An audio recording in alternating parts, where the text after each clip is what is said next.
Okay. Hello guys. Welcome to the grand finale of our OceanBase DBA journey. I'm your old friend Peng Wang, the global technical evangelist for OceanBase.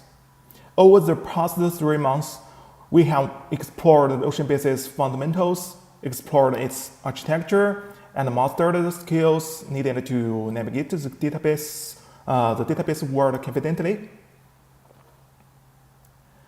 And today, as we finish, we have 2 exciting topics lined up. First, we will unravel the secrets behind the high availability architecture of OceanBase version 4, focusing on the innovative primary and standby database module.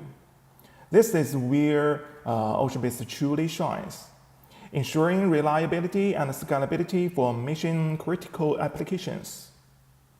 Then, we will shift gears to discuss the OceanBase Talent Training Program, an initiative that aims to empower the next generation of the database professionals. This program isn't just about learning. It's about building a community of experts ready to tackle real-world challenges. So, let's make the final session not just the conclusion, but a celebration of how far we come and launchpad for your future as OceanBase experts. Are you ready? Let's get started.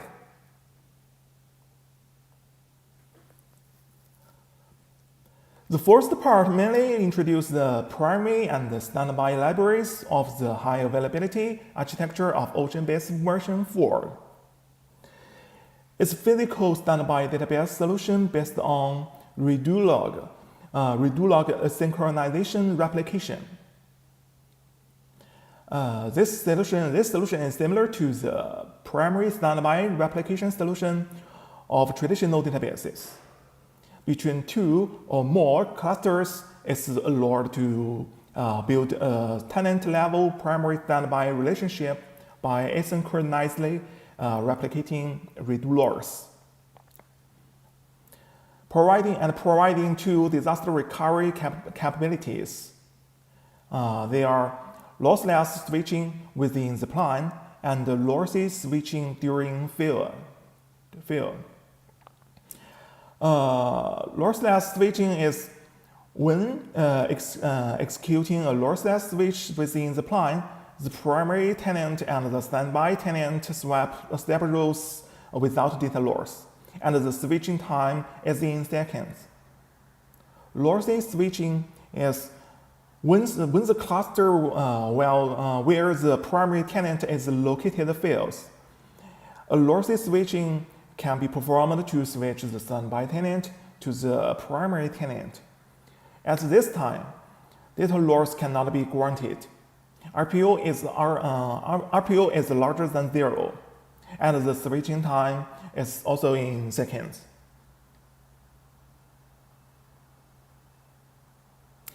And next, let's introduce the OceanBase architecture changes. OceanBase version 3 already supports the master-slave architecture. And in OceanBase version 4.2.0, the physical standby database adopts an independent primary standby database architecture. And the primary standby relationship exists at the tenant level. Different from the centralized architecture of previous version, and the independent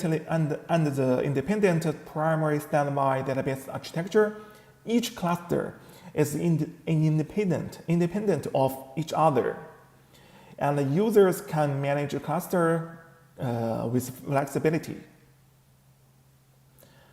And the OceanBase database physically tenant-level primary standby only provides asynchronized mode.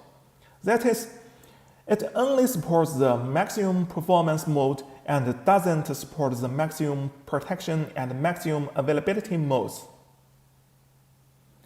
We found in the actual production environment that few users use maximum protection and available modules. The tenant names, resource specifications, configurations, and the locality of the primary and standby tenants are not required to be the same. And the log transport service provides two different usage modes, which determine two different deployment schemas of physical standby databases. They are log-𝘁𝑗𝑠-based physical standby database and network-based physical standby database. And the primary and standby tenant replicas are decoupled, and the primary and backup tenants run independently. There is no longer a mandatory direct connection to maintain membership relationships.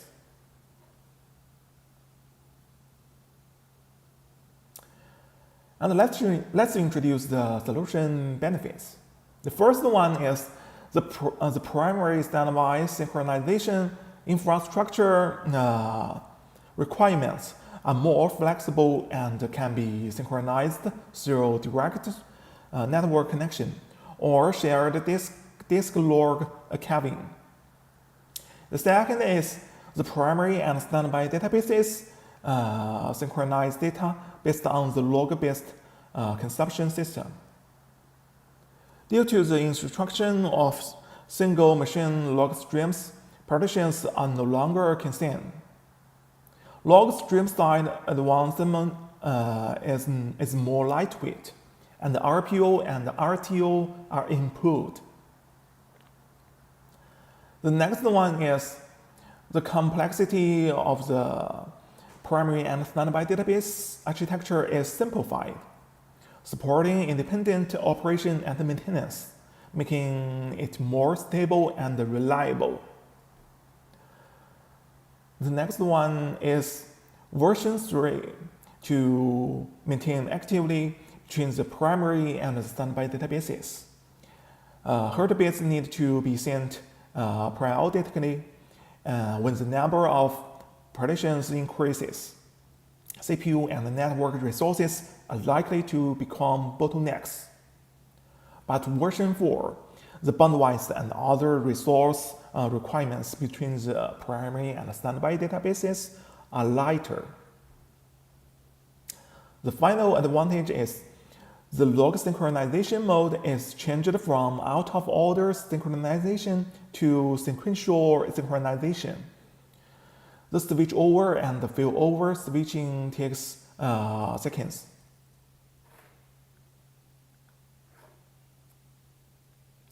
Let's introduce the core components of the primary and standby databases. It mainly consists of 3 parts. They are log transport service, log storage service, and log replace service. For log transport service, the standby database synchronizes the read logs between the primary tenant and the standby tenant in real time. So the log transmission service will automatically address the log location information, handle log scenarios, and handle high availability issues such as failures of the cluster nodes where the primary tenant is located. The backup tenant can obtain logs through the log archiving service and the primary tenant and directly connected to the cluster where the primary tenant is located through the network. For the log storage service, the log storage service provides high availability and reliable log storage and read-write capability for standby databases. The log storage service can be either single copy or multi-copy and use the Paxos protocol to achieve high availability. The log storage service for the primary tenant and the standby tenant uses two completely different working modes. The primary tenant provides the append mode, which receives data written by upper-level modules such as transaction and DDL. The standby tenant provides the raw write mode, which only allows the writing of log obtained from other tenant or log caves through the log transmission service. For the log replay service, the logs written by the standby tenant to the log storage service are applied to the memory store either in real time or with some delay through the log playback service. This ensures complete data consistency between the primary and standby tenants.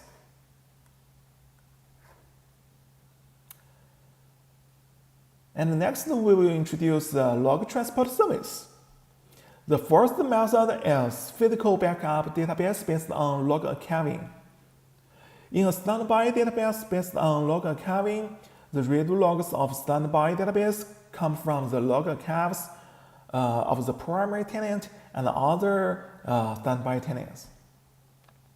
Similar to file sync in the Oracle database. The standby tenant only interacts with the log archives and doesn't have any other form of the interaction with the upstream primary tenant or standby tenant. And in this deployment mode, the standby tenant and the upstream tenant do not need network connectivity, but their synchronization, performance, and availability will be affected by the log archiving mode media.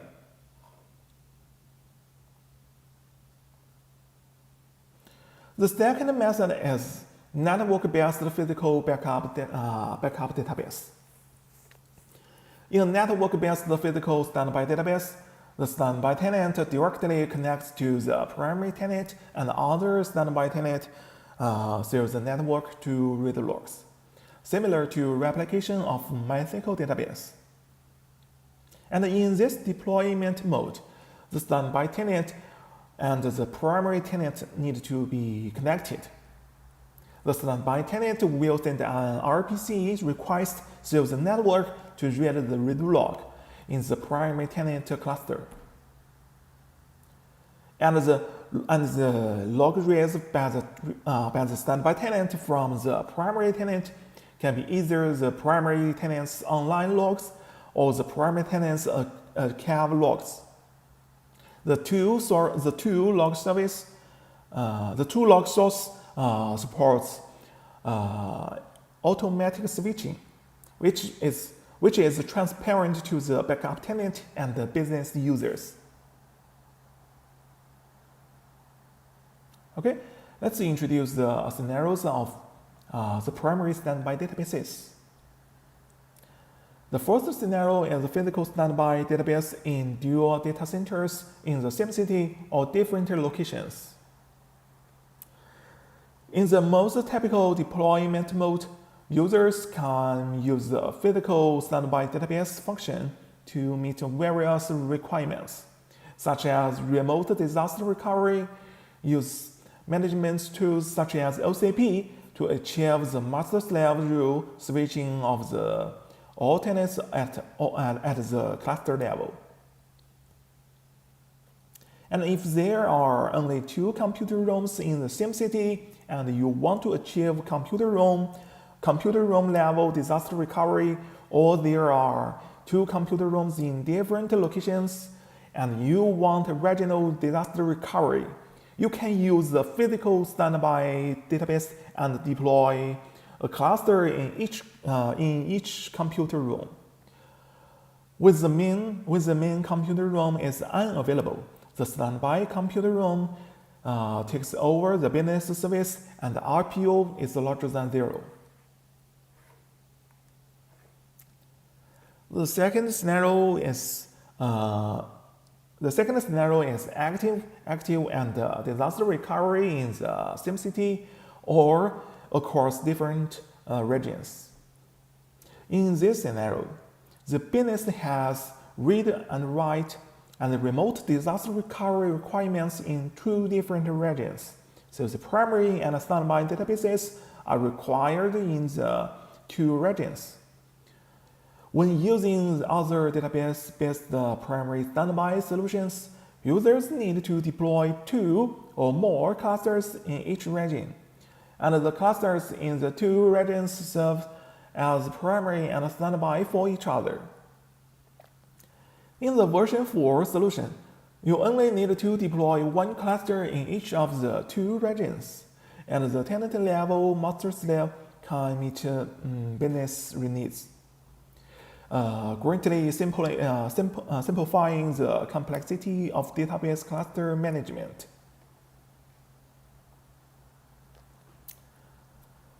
Okay, next, let's introduce the restrictions.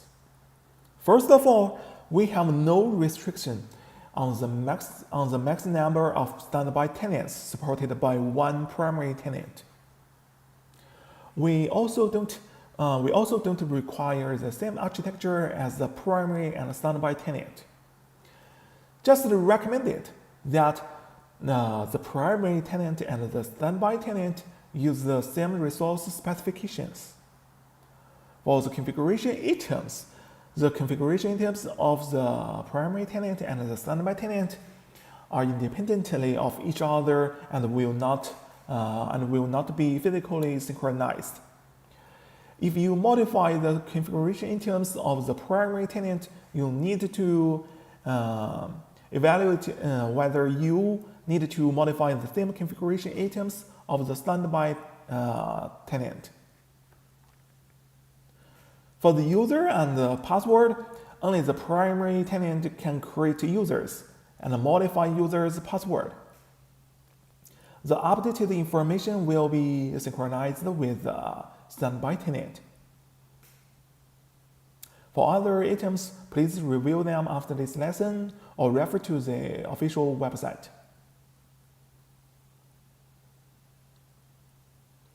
Next, let's see how we can build a system with active standby architecture on the OCP platform.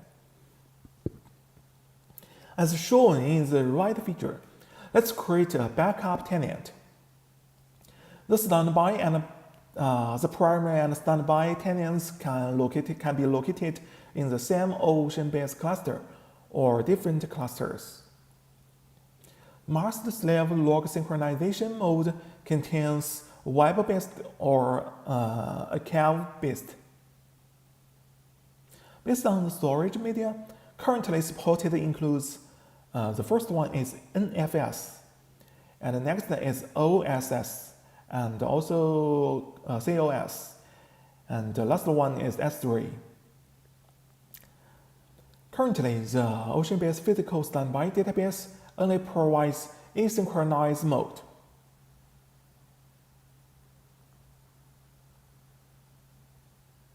Let's introduce the first method for creating standby tenants. Create standby tenants based on direct network connection and subsequent network-based synchronization. Applicable to the scenario where the primary tenant has just been created or the primary tenant's read log is complete. The second method for creating standby tenants is based on backup and recovery functions plus subsequent network-based synchronization. This applies to scenarios where log archiving and data backup exist, and the primary and standby databases are interconnected over the network. The last method for creating standby tenants create a standby tenant based on the backup and recovery functions and subsequent synchronization based on 𝘕𝗏 logs. This applies to scenarios where log 𝘕𝗏ing is enabled on the primary database. Data backup is done, and the standby database can access the backup log.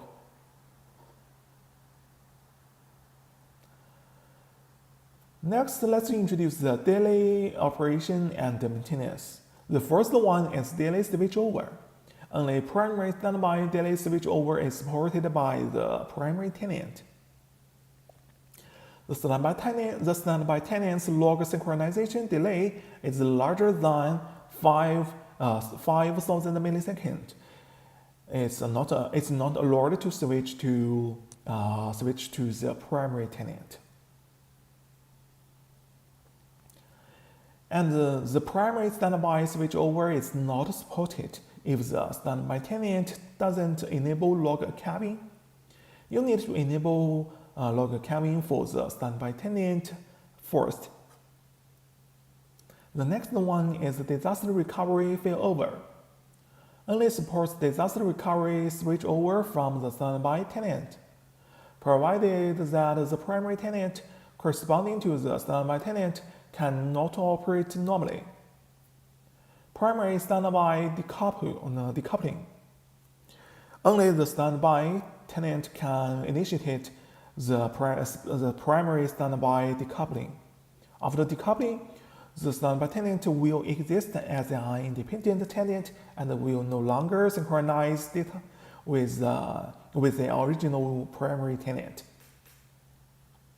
It also includes pause sync, turn on sync, and upgrade. This page shows us the difference between the two methods of synchronizing the primary and standby databases. Please review this part of this lesson, and we won't introduce too much here.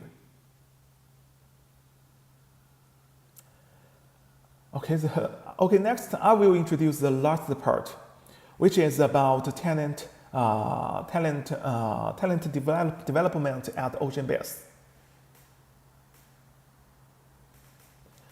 In the recent years, the OceanBase industry has developed rapidly, especially under the guidance of cloud computing, big data, AI, and other technologies. The amount of data has experienced explosive growth. The requirements for data management and analysis will become more and more complex. Databases are also facing huge innovations and changes in capabilities. Distributed database has become the trend of the future database development. OceanBase was originally incubated within Ant Group in 2010, in line with emerging development trends. Over time, it evolved into an open source project and was eventually made available to the broad public.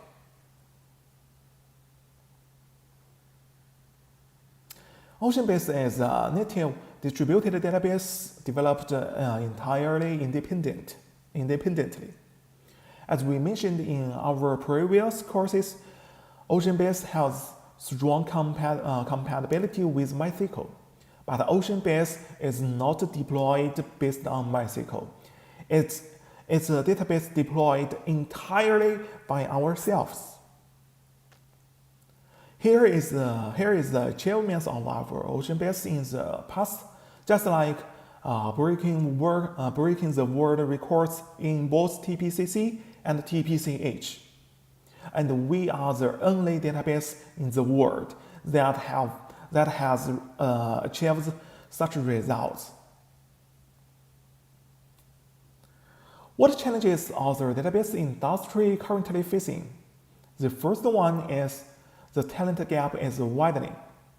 With the rapid development of the database industry, the demand for the quantity and quality of database practitioners will increase rapidly in the next few years. And the second one is the rapid technological evolution.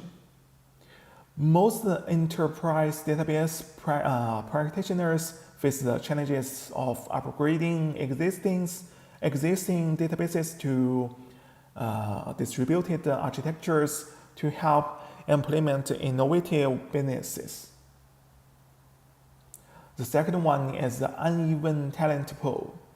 The differences in in the technological capabilities reserves are becoming more prominent. There is a skill gap between the industry and an uneven distribution of talent.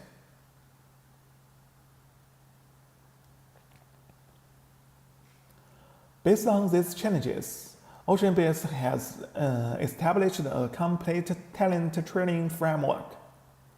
It's mainly divided into three major systems, namely certification, training courses, and services. First of all, in the certification system, there are three types of qualifications. From major to senior, from junior to senior, namely OBCA, OBCP, and OBCE, to help everyone gradually grow into professional database talents. In the training courses, we are also prepare a variety of training courses for different groups of people, so that everyone can understand and learn OceanBase. In the service system, we provide several learning, examination, and experimental platforms to help everyone better master OceanBase. Next, I will give a detailed instruction to our certification system. As we just mentioned, our certification system is divided into three types from low to high. They are OBCA, OBCP, and OBCE.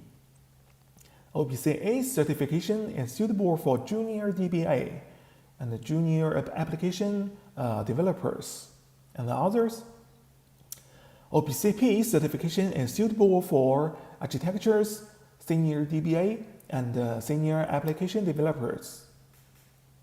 OBCE certification is the highest level certification of OceanBase, mainly for database architectures and operation and maintenance experts.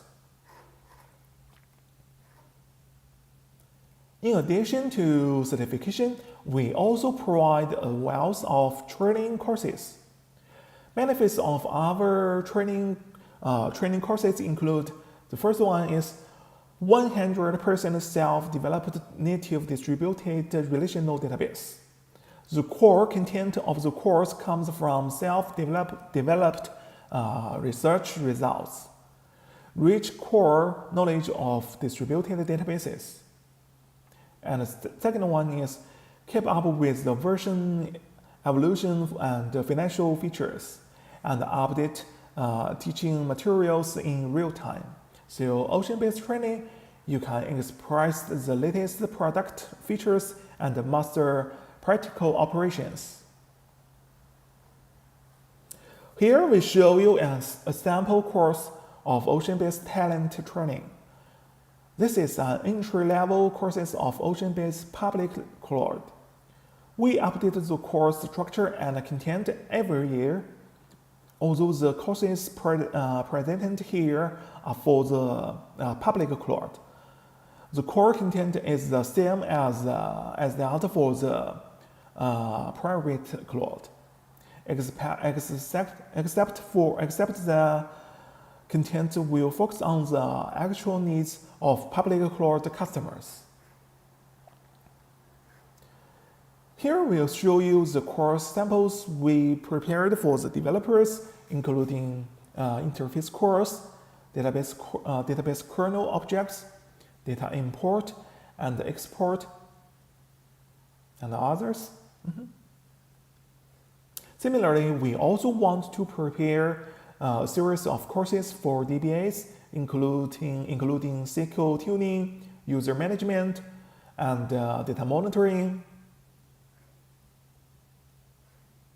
Why choose OceanBase training? The first advantage is flexible learning methods.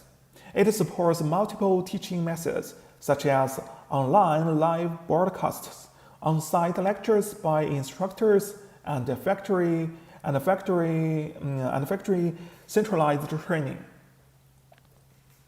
The second advantage is focused on hands-on practice. We rely on Alibaba Cloud Platform and provide rich experimental resources to improve your practical skills. The third advantage is social learning, not limited to classroom teaching.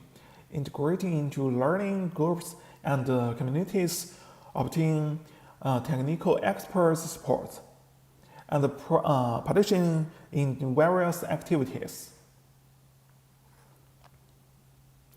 Next, I will introduce the successful cases of our OceanBase training in the recent years. OceanBase training has served clients in various industries, including finance, telecommunications, and energy, training over 10,000 students to obtain OceanBase certification every year. Offline training centers and certification test sites in more than 10 cities across this country.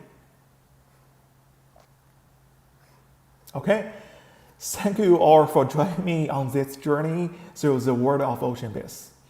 As we wrap up our DBA from introduction to practice service, I hope you gained valuable insights into how to manage and work with OceanBase efficiently.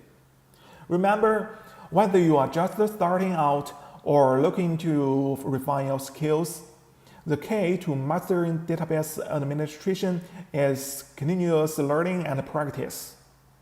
I want to extend my gratitude to everyone who participated and engaged throughout this course. It's been a pleasure sharing this knowledge with you, and I encourage you to keep exploring OceanBase, stay curious, and never stop improving. If you have any questions or need further support, don't hesitate to reach out. The GitHub community and Discord community is here to help. And I look forward to seeing what you will achieve with OceanBase in the future. Thank you again, and best of luck in your OceanBase journey. See ya.